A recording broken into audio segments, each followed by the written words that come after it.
Hi guys! Nandito ako for Summer Essentials favorite, and kung nasa Pinas man kayo na sobrang init na nagbabalak na mag-beach, mag-summer outing, for sure, di ba? Magkakaroon kayo ng event na ganyan kasi sayang naman yung ganda ng summer dito sa Pinas kung hindi kayo aalis ng bahay. So, gagawa ko ng video para may idea kayo kung ano man ang dinadala ko or mga dapat dalin pag sa summer outing. So, let's begin guys. Siyempre, huwag nyo kakalimutan magdala ng shades. A pair of shades. Kaya, wag nyo kakalimutan yan kasi pag magbe-beach man lang kayo or mamamasyal kayo outdoor is meron kayong pagprotektado ang mata nyo sa init ng araw or sa mga katulad ko na maarte na ayaw tapuan ng sikat ng araw. Payong lang ang katapat niyan. And tip lang sa inyo, yung medyo malaki-laki, para naman magpapayong na din man lang kayo, is lalakihan nyo na. And para matakpan yung buong katawan nyo ng payong. Okay? Next is ito lotions. Ang lotion ko na ginagamit pag day is itong dalawa kasi ito yung available ko na may SPF na lotion. At the same time, whitening and moisturizing na din. Wala pa kasi akong stock ng Supra lotion ko. That's why ito munang dalawa ang minsan ito yung gamit ko for day. And pag gabi is yung quick bleaching cream. So, pero summer essential ang pinag-uusapan natin, kaya pag day, etong pinakita ko sa inyo. With SPF 30, SPF 40. Kaya okay yan pang day lotion. Pero kung masyado kayong nasa bora kayo na sa dagat, mas okay na, mas mataas yung SPF, yung dalhin ninyo. Okay, next is ito, pang-protect naman tayo sa hair. Itong Repair Lotion Clariel. And may review ako nito, ilalagay ko yung link below sa mga hindi pa nakakanood. Ang ganda-ganda nito, lalo na pag yung hair nyo is masyado ng damage. And sa mga mahilig mag-rebond and sa mga colored na buhok na mahilig magpakulay, ito ang sagot. And pagkatapos yung maligo, pag nakasuklay na din kayo, spray nyo lang all over your hair.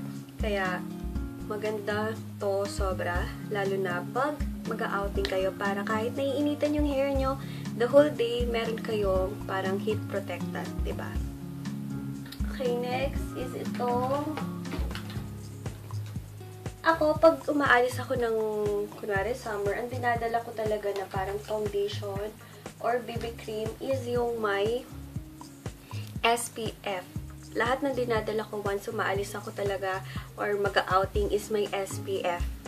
Ayan, yung mga may SPF is a must-have talaga sa pag umaalis. Ayan, yung mga dala ko, itong Mary Kay. Hindi ko pa ito nagagamit pero gagamitin ko for sure kasi may SPF 15 and itong sa Misha is SPF 27. And maganda din tong Fashion 21 na cake foundation with SPF 20. Maganda yung coverage nito. Okay, ano pa ba? And kung mag-mattifying powder, ito, kung mattifying powder kayo, ito ang try nyo, itong Essence All About Matte, para maging matte na din yung whole face nyo once BB cream or foundation kayo. Ayan. Yan yung gamit ko for only $269. Medyo pricey siya. Ayan siya. Nakaka-matte talaga siya ng face. Okay, sa concealer, ang dadalhin nyo din dapat is yung may SPF. Para, diba? Ito, SPF 50 ng Sansan. Ito ang aking favorite. Ito sa HD High Definition high definition concealer with vitamins A, C, and E with SPF 115. Then, favorite concealer ko as of the moment, itong Naturactor. Maganda siya, as in. Alam ko wala tong sunblock. Wala siyang sunblock. Pero okay yung coverage niya. Talaga. Ito ang must-have concealer ko once umaalis.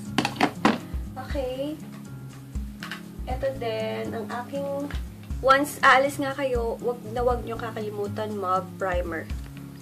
Kasi once aalis kayo and then naka-makeup kayo, mas okay na magpa-primer kayo para mas tumagal yung makeup nyo sa face. Ito ang gamit ko, itong Baby Skin or Eraser. And kung gusto nyo ng medyo affordable lang, itong Quick FX No Shine Mattifier. Okay, next is itong mga lip products na ginagamit ko talaga once umaalis ako. Itong Maybelline Superstay 10 Stain Gloss. Ayan siya. And pinatungan ko lang nitong e.l.f. Hyper Shine Gloss na sobrang ganda. As in, bigay lang sa akin to. e.l.f. siya, Hyper Shine Gloss ang tawag. So, ayan. Ayan yung pinag-combine ko ito in this one. Para ma-moisturize mo. And yung favorite lip gloss or lip balm ko is itong Chopstick. Para pag sa gabi, pag matutulog na, para mapahinga naman yung lips nyo sa lipstick is mag-lip balm kayo. Okay, next itong H2O Proof ng Wet n Wild na liquid eyeliner. I like it kasi maganda siya. Ano talaga siya? H2O Proof. Waterproof talaga siya. Ganito siya. And ito rin yung, dito rin ako natutong mag-eyeliner sa mga beginners. Okay siya for para sa mga practice. Okay, next is itong e.l.f. Contouring Blush and Bronzing Cream. Mas gusto ko pag umaalis ako para matagalan yung effect sa face mo, gumamit kayo nitong Contouring Blush and Bronzing Cream. Cream sila para mas matagal yung effect. 'Di ba? Pag nasa arawan kayo, mas okay yung ganito kasi tumatagal talaga siya sa face. Lalo na kung magpa-primer kayo. Okay. Next is itong, ang gamit ko lagi, itong soft peeling cream na bago ako matulog or bago ako maligo sa morning, ginagamit ko talaga to. Kasi once naiinitan kayo all day, syempre, ma-dead skin kayo sa whole body. So, para makabawi naman yung skin nyo sa init is mag-soft peeling cream kayo para, diba, matanggal din yung dead skin na kung man nangingitim-kitim na or what. Okay, next is itong blush on na gusto ko lang for summer talaga. Itong Essence Silky Touch Blush. Maganda to kasi may pagka-peachy lang siya na may pagka-glittery na hindi ko ma-explain. Pero perfect to for summer talaga. And super liit lang yung packaging niya, ay manipis, kaya sa mga pouch lang malalagay na. Okay, number 1 na huwag niyong kakalimutan is sunblock for face. Etong sa YC Skincare. And ang maganda dito, pore minimizer and oil control sunblock. And most importantly, is itong SPF 150 niya. So, perfect for summer and perfect para hindi kayo maglapot. Diba?